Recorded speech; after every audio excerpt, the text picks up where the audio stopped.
سورۃ النساء کی آیت نمبر 101 آ رہی ہے، وَإِذَا ضَرَبْتُمْ فِي الْأَرْضِ، اور جب تم زمین میں سفر کرو، فَلَيْسَ عَلَيْكُمْ جُنَاحٌ، تو تم پر کوئی حرج نہیں ہے، کوئی گرفت نہیں ہے، کوئی حرج نہیں ہے، أَن تَقْصُرُوا مِنَ الصَّلَاةِ، کہ تم نماز میں قصر کر لیا کرو، یعنی نماز مختصر کر لیا کرو۔ وہ ڈیٹیلز جو ہیں وہ قرآن میں نہیں آئی ہیں، وہ سنت میں ہے، یعنی صحیح الاسناد احادیث میں۔ صحیح بخاری اور مسلم دونوں میں حدیث ہے کہ ابن عمر ایک سفر میں تھے تو انہوں نے اپنے ساتھیوں کو 2 رکعت ظہر کی نماز پڑھائی، پھر اپنے حجرے میں واپس آئے تو انہوں نے دیکھا کہ ابھی بھی لوگ کچھ نماز پڑھ رہے تھے۔ میرے خیال ہے وہ انفی بریلوی، انفی دیوبندی ہوں گے۔ تو بخاری مسلم کے الفاظ ہیں، حضرت عبداللہ ابن عمر نے فرمایا کہ یہ کیا پڑھ رہے ہیں؟ ان کا جی یہ سنتیں پڑھ رہے ہیں، وہ نفل نماز جو بعد میں ہم اسے سنت بھی کہہ دیتے ہیں موقعہ۔ تو انہوں نے فرمایا کہ اگر میں نے سنتیں ہی پڑھنی ہوتی تو میں ظہر کے 4 فرض نہ پڑھ لیتا۔ پھر انہوں نے کہا کہ میں نے نبی صلی اللہ علیہ وآلہ وسلم، حضرت ابوبکر، حضرت عمر، حضرت عثمان رضی اللہ عنہم اجمعین، تینوں کے ساتھ پوری زندگی سفر کی ہے، وہ 2 رکعتوں سے زیادہ نہیں پڑھا کرتے تھے۔ اندازہ کریں، یعنی یہ اس میں الفاظ ہیں کہ میں نے تینوں کے ساتھ سفر کیے، وہ 2 رکعتوں سے زیادہ نہیں پڑھا کرتے تھے۔ تو یہ بالکل واضح ہو گیا کہ یہ جو ان لوگوں کا خود ساختہ ایک مسئلہ ہے۔ پھر صحیح بخاری اور صحیح مسلم میں یہ حدیث ہے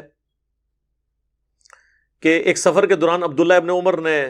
جو ہے وہ جب سفر کرتے ہوئے وہ جماعت کروایا کرتے تھے نا خود، تو 2 رکعت پڑھا کرتے تھے، اور اگر کسی مقیم امام کے پیچھے پڑھتے تھے پھر 4 پڑھتے تھے۔ یعنی اگر مسافر امامت کروائے گا نا تو اس نے تو 2 ہی پڑھنے ہیں، اس کے پیچھے مسافر ہیں وہ 2 رکعت پڑھیں گے۔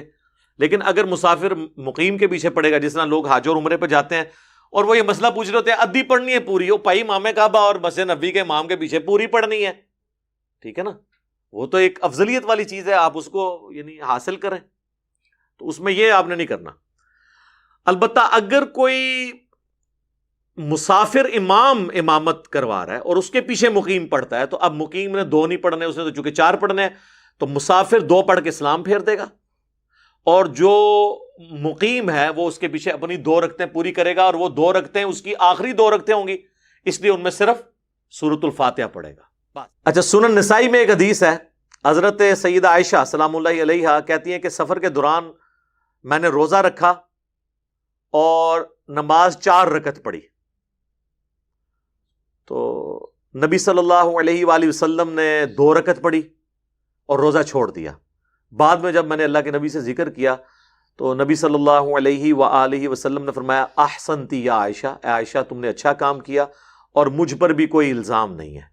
یہ حدیث اس بات کا ثبوت ہے کہ اگر سفر میں کوئی روزہ رکھ لے یا نماز پوری پڑھ لے تو یہ جائز ہے، بلکہ بخاری مسلم میں حدیث ہے حضرت عائشہ سفر میں پڑھتی ہی 4 رکعت تھی، اور وہ کہتی ٹھیک ہے میں زیادہ یعنی وہ اس طرف جا رہی ہوں، اگر فیسلٹی نہیں بھی اویل کر رہی تو اس چیز کو کوئی برا نہیں مانا گیا۔ حتیٰ کہ سنن دارقطنی میں یہ حدیث ہے اور مشکات کے اندر بھی موجود ہے کہ نبی صلی اللہ علیہ وآلہ وسلم سفر میں بعض اوقات 2 فرض بھی پڑھ لیتے تھے، بعض اوقات 4 بھی پڑھ لیتے تھے، دونوں طریقے سے ثابت ہے، لیکن عمومی عمل آپ کا 2 فرض ہے جو عبداللہ ابن عمر نے نقل کیا۔ تو اس سے یہ بھی بات پتہ چلی کہ آپ یعنی مسافر کے لیے جماعت والا بھی کوئی ایشو نہیں ہے، ٹھیک ہے،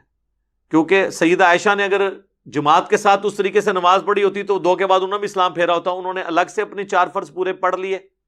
اور نبی علیہ السلام نے 2 پڑھے۔ اس طریقے سے عبداللہ بن عمر کے بارے میں بھی آپ سن چکے ہیں۔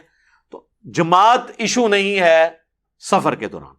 اگر کوئی جماعت چھوڑنا بھی چاہتا ہے تو چھوڑ سکتا ہے، لیکن افضل یہ ہے کہ جماعت کے ساتھ وہ پڑھے۔ بعض اوقات لوگ یہ بھی کرتے ہیں، وہ کہتے ہیں جی اگر امام مقیم ہے تو ہم 2 رکعت پڑھ کے بیٹھ جائیں گے